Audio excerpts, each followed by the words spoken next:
Hello दोस्तों, मैं हूं आपका अपना संस्कार। इसमें सामने अपना है all new 2026 Maruti Suzuki Brezza facelift और ये है इसका बेस मॉडल LXi वेरिएंट।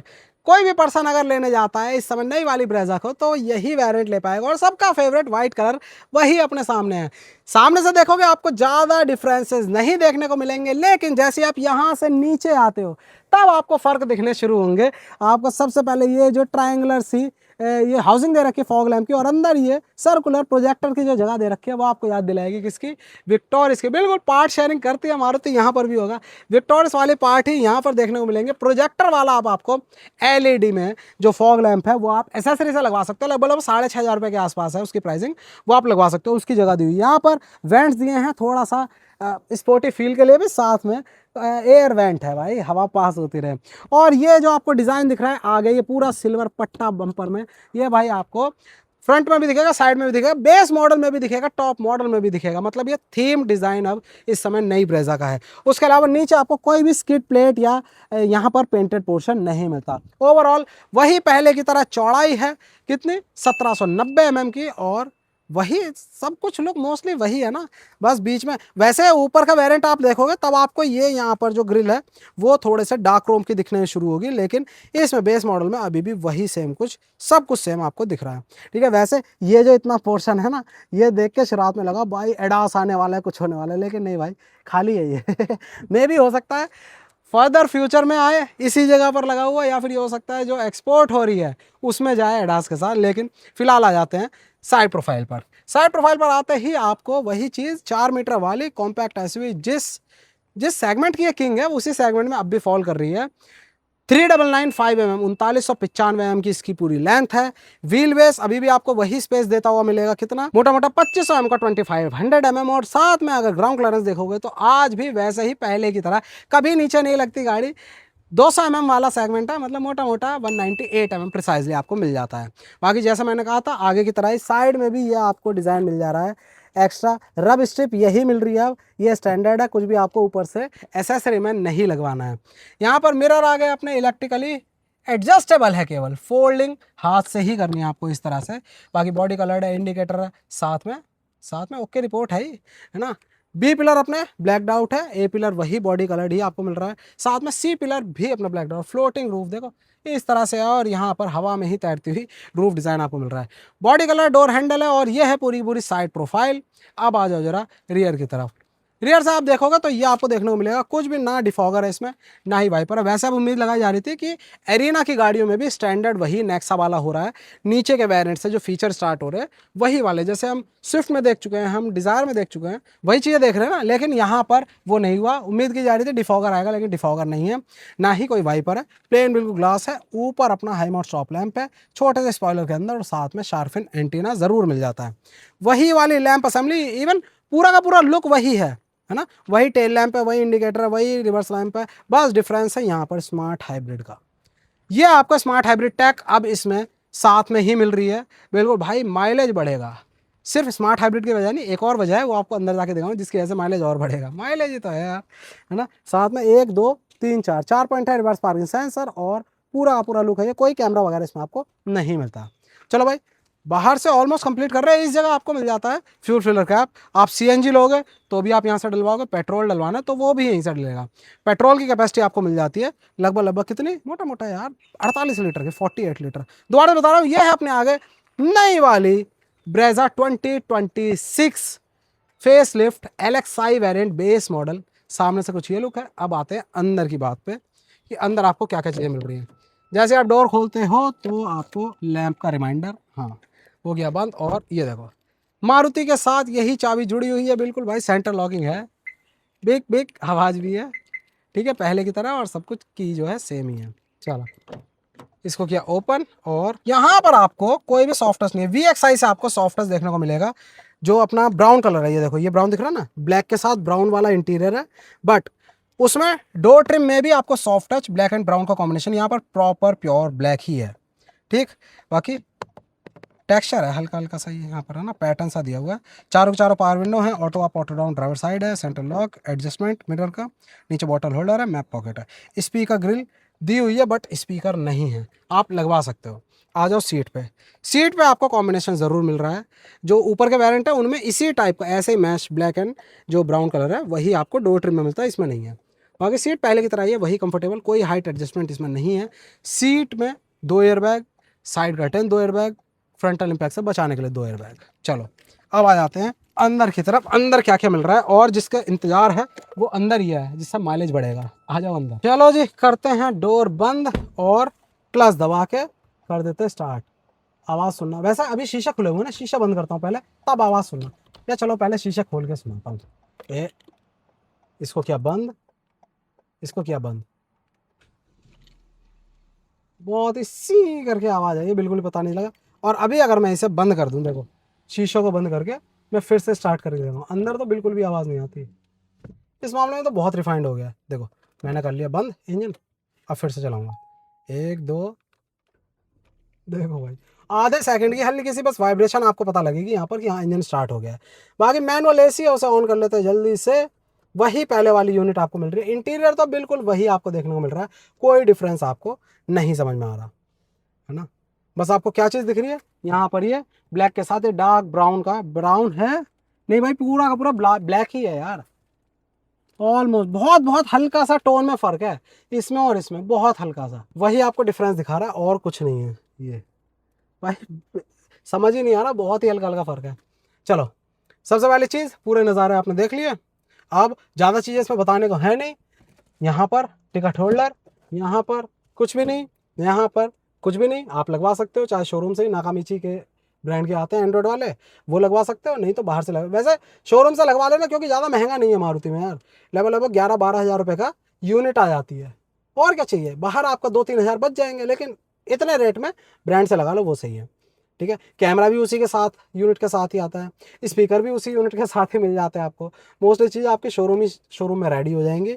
और स्टार्टिंग में तो भाई शोरूम्स ही अपनी साइड से लगा लगा के देते हैं, आपकी मजबूरी भी हो जाती है, लेकिन ठीक है। तो भाई नई वाली ब्रेजा आ चुकी है और नई वाली ब्रेजा बिल्कुल पहले की तरह धूम मचाने वाली है। और धूम इसके साथ क्या मचाने वाला है, वही जो हमेशा से धूम मचाता आ रहा है, इन्वॉल्व का कार परफ्यूम भाई। और उसमें भी भाई सबसे ज़्यादा टेंशन फ्री अगर बात करें, लीक प्रूफ बात करें, हर मौसम के लिए बात करें, तो भाई ये इनकी 1 सीरीज़ का मस्त। आप अमेजोन पे भी जाके देखो भाई, सभी कंपनियों में सबसे ऊपर सेल्स है इसकी, सबसे ज़्यादा मोस्ट सोल्ड कार परफ्यूम है ये।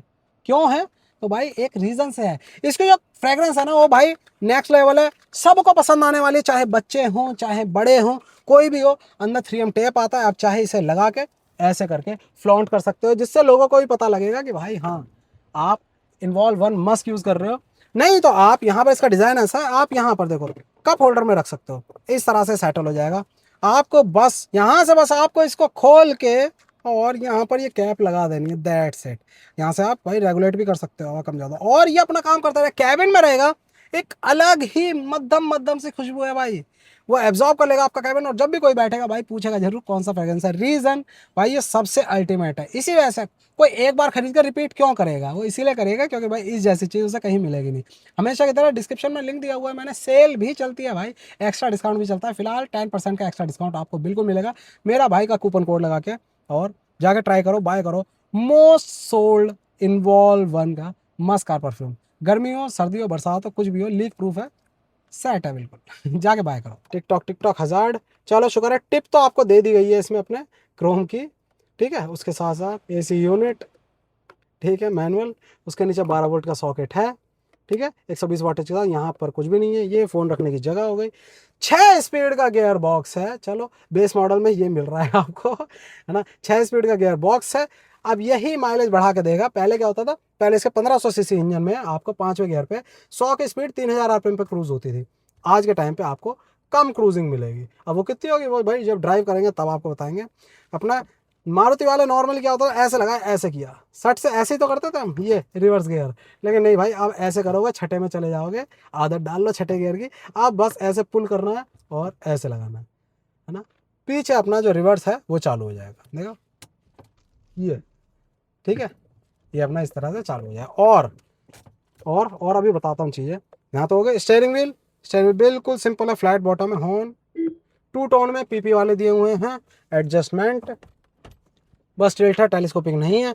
हेडलैम्प का स्विच अपना स्टॉक जो है वो मैनुअल है, वाइपर वो भी मैनुअल है। क्लस्टर आप देखोगे, क्लस्टर आपको देखा भाला बिल्कुल जाना पहचाना, दो दो वो दिए हुए डायल। इधर अपना टैकोमीटर है, एक बार लॉक देखते हैं, 5000 आरपीएम पे लॉक्ड है। उसके साथ यहाँ पर आपको मिल जाता है स्पीडोमीटर, बीच में एमआईडी है, इधर फ्यूल गेज, इधर इंजन टेम्परेचर, और साथ में दो स्टॉक्स दे रखे हैं छोटी छोटी डंडियां सी। यहाँ पर आप ट्रिप रीसेट करोगे ए और बी, और साथ में यहाँ से आप एवरेज, रेंज, है ना, माइलेज, है ना, सब कुछ आपको दिख जाएगा। और साथ में ऊपर एक और चीज़ आपको दिख रही है, ये इंजन का निशान दिख रहा है, तो बिल्कुल इंजन, बीच में व्हील, यहाँ पर साथ में बैटरी। अब ये क्या है भाई, माइल्ड हाइब्रिड, स्मार्ट हाइब्रिड जो आपको दे दिया है वो। दोनों चीज़ें इनपुट देती हैं व्हील्स को। आपका इंजन, इंजन की पावर देखो, मैं लगाऊंगा तो यहाँ पर आप जूम करके दिखाना, जैसे मैं आगे बढ़ाता हूँ तो ये देखो एरो आने लगा, मतलब जो इंजन है वो पावर दे रहा है व्हील्स को। अब देखो फिर से करूँगा, ये इंजन पावर दे रहा है व्हील्स को। तो ये बैटरी कब पावर देगी व्हील्स को? भाई बैटरी तब पावर देगी जब आप मान लो हाईवे पर जा रहे हो, 80 पे आप ले गए, 80 पे आपने स्टिल कर लिया और पंजा नहीं दबा रहे हो, तो भाई वो बीच में से इनपुट लेगी अपनी बैटरी। ठीक है, स्मार्ट हाइब्रिड सिस्टम जो यहाँ पर लिखा हुआ है यही इनपुट देगा बीच बीच में। तो आपको यहाँ से दिखता रहेगा कि हाँ इस समय बैटरी इनपुट दे रही है। ठीक है, अब जब बैटरी थोड़ा थोड़ा इनपुट बीच में देगी और इंजन का थोड़ा सा लोड कम होगा, तो ऑब्वियस सी बात है ना, वो खपत भी कम लेगा, कंजप्शन कम होगा। तो यही रिप्रेजेंटेशन आपको ऊपर यहाँ पर दिख जाता है। और माइलेज ऑब्वियस सी बात है, पहले 17.4 या 17.9 के करीब कंपनी बताती थी, और अब भाई 19-20 के करीब तो बताई जाएगी। ठीक है, नीचे डेड पैडल हो गया, ABC पैडल है क्योंकि मैनुअल है ये। ठीक है, यहाँ पर छोटी सी जगह है, यहाँ पर दो दो का फोल्डर है, यहाँ पर ये स्पेस दिया हुआ है। टिप है अपनी हैंड ब्रेक की, क्रोम वाली, और इसमें देखें, इसमें हाँ कूलिंग लैंप कुछ नहीं है। चलो डे नाइट तो बता ही दिया ये। बाकी इधर के कंट्रोल्स हैं वही, traction control, engine auto start stop, साथ में हेडलैम्प का लेवल ऊपर नीचे। चलो भाई अब मैं दिखाता हूँ पीछे आपको। पीछे डोर खोलते हैं, ओपनिंग ठीक ठाक, मतलब वाइड है, अच्छे से चढ़ उतर जाए। आगे की तरफ पीछे ही हार्ड प्लास्टिक, पावर विंडो का button, bottle holder, speaker grill. चलो ओके रिपोर्ट। अब जरा बैठते हैं इसमें, और लो जी। अरे भाई ये मैं ऐसे किया, मैंने कहा ये क्या हुआ भाई, ये उम्मीद मुझे सही में ऑल्टो जैसी गाड़ी में भी बस कुशन के दो टुकड़े लगने, इतने इतने यहाँ पर सीट में, ये उम्मीद थी, ये लगाना चाहिए था यार। सॉफ्ट क्लोजर के साथ ये है, लेकिन भाई ये नहीं। भाई मैं खुद बस 167 सेंटीमीटर का हूँ, और ब्रेजा ऊंची हाइट वाले, बड़ी हाइट वाले ही ऑप्शन में इसको लेते हैं, लेकिन ये चीज़ तो होनी चाहिए थी यार, हेडरेस्ट देना चाहिए था। बाकी कुछ भी नहीं है, पूरा का पूरा सीधा फ्लैट फोल्ड आप कर सकते हो अगर करना है। AC वेंट ज़रूर मिल जाते हैं, ये रहे। ठीक है, आप यहाँ से कूलिंग ले सकते हो पीछे के लिए, कोई भी चार्जिंग पोर्ट नहीं है, हम्प चौड़ा है, ऊंचा है। ठीक है, नी रूम, लेग रूम, ये डिसअपॉइंटमेंट है, ये देना चाहिए था। बाकी होता क्या है, फिर लोग इसमें करवाते हैं मॉडिफिकेशन, क्योंकि इवन ये तो चाहिए ना, लग्जरी नहीं चाहिए, प्रीमियमनेस नहीं चाहिए, बट नेसेसिटी जो है वो तो चाहिए। कार आराम के लिए तो है यार। ठीक है, चलो अब दिखाते हैं कहाँ बूट स्पेस, और लाओ बूट स्पेस देखेंगे अपने पीछे जाके। कहाँ गया? ये रहा रिक्वेस्ट सेंसर बटन, और ये आपको मिल जाता है यहाँ पर पूरा का पूरा, कितना पहले की तरह ही है, 328 लीटर का बूट स्पेस। अब यहाँ पर हेडरेस्ट जगह नहीं घेर रहा, तो भाई ऐसा बड़ा बड़ा सा फील हो रहा है, जैसे बहुत बड़ा है, देखो, नहीं तो यहाँ पर ऐसे खड़े रहते ना। बाकी कुल मिला के आपको पूरा स्पेस मिल रहा है। यहाँ पर ये हुक हो गया, लैंप कोई नहीं है, यहाँ पर हुक नहीं है, एक ही हुक है। ये आपको स्पेस मिल रहा है कोई कैन वगैरह रखने के लिए, कोई ऐसा जो लुढ़क के गिर ना जाए, फैल ना जाए, इस वजह से साइड में स्पेस दिया होता है। बाकी नीचे नीचे कोई स्पेयर व्हील नहीं है। टूल किट आपको यहाँ पर मिल जाती है, ट्रायंगल है, यह आपको किट मिल रही है किसके लिए भाई, आप पंचर वंचर लगा लो, मतलब पंचर हो जाए तो उसके लिए, लेकिन स्पेस पूरा आपको दिया हुआ है। ये पूरा तामझाम आप निकाल के इसमें स्पेयर व्हील रख सकते हो। चलो जो वेल है वो बना हुआ है, जिससे आप रख सकते हो अपने हिसाब से खरीद के। ठीक है, चलो इसे किया आपने बंद। अब बात आ जाती है इंजन की। इंजन आपको दिखाते हैं कि बस हूँ करके फैन की आवाज़ आ रही है अंदर की, इंजन की कोई आवाज़ नहीं है, जो पहले भी होता था। रिफाइंड बहुत है। लो जी, हैवी से बोनट के नीचे आपको दिख जाता है यहाँ पर 1500 सीसी का K15C। बिल्कुल भाई, रिफाइनर लेवल अच्छा है, 4 सिलेंडर है, पावर आउटपुट लगभग 100 bhp निकाल देता है, वहीं टॉर्क लगभग 137 Nm का निकाल देता है। देख रहे हो, बहुत ही हल्की सी टिक टिक है, वो भी जब बोनट खुला है, बोनट बंद होने के बाद बिल्कुल शांत। और जो पिकअप है, लो एंड टॉर्क है, वो सब कुछ सफिशिएंट है, तभी इतनी गाड़ी बिकती है। कोई भी ऐसा नहीं कहता बहुत ही लथार्जिक है कुछ है। हाँ, कोई और गाड़ी आप टर्बो वगैरह की चलाओ तो भले ही आपको लगने लगे, लेकिन अपने आप में सेल्फ सफिशिएंट है ये। मेन चीज आती थी माइलेज। माइलेज पहले स्मार्ट हाइब्रिड नहीं आता था टेक, तब भी लोग कहते थे 18-20 देती है ये। अब तो स्मार्ट हाइब्रिड आ जाएगा भाई, कंपनी खुद करीब 2 से 2.5 का इसमें अपग्रेड बूस्ट बिल्कुल बताएगी। ठीक है जी, चलो इसको रखते हैं यहाँ और इसको करते हैं बंद। क्या बात है। तो ये थी अपने आगे ऑल न्यू 2026। वैसे ज़्यादा ऑल न्यू वाला सिस्टम है नहीं, लेकिन आप पहचान जरूर लगा सकते हो फ्रंट से, फेसिया से और 6 गियर से अगर अंदर बैठे हुए हो। और उसके बाद ड्राइविंग डायनेमिक्स तो हमेशा से पहले की तरह ही है, पहले भी अच्छे थे। ओवरऑल डिज़ाइन जो है इस सेगमेंट के हिसाब से अकेली गाड़ी है जो 1790 mm विड्थ होते हुए भी बहुत बड़ी बड़ी लगती है। इसी वजह से रिलायबिलिटी, माइलेज, ओवरऑल बिल्ट, सब चीज़ों की वजह से लोग सेटिस्फाई होकर इसको लेते हैं। इसी वजह से बहुत हिट है यार, इतने टाइम से चलती आ रही है। आज भी देखो आने वाले टाइम में 6 गियर क्या कमाल दिखाते हैं इसका।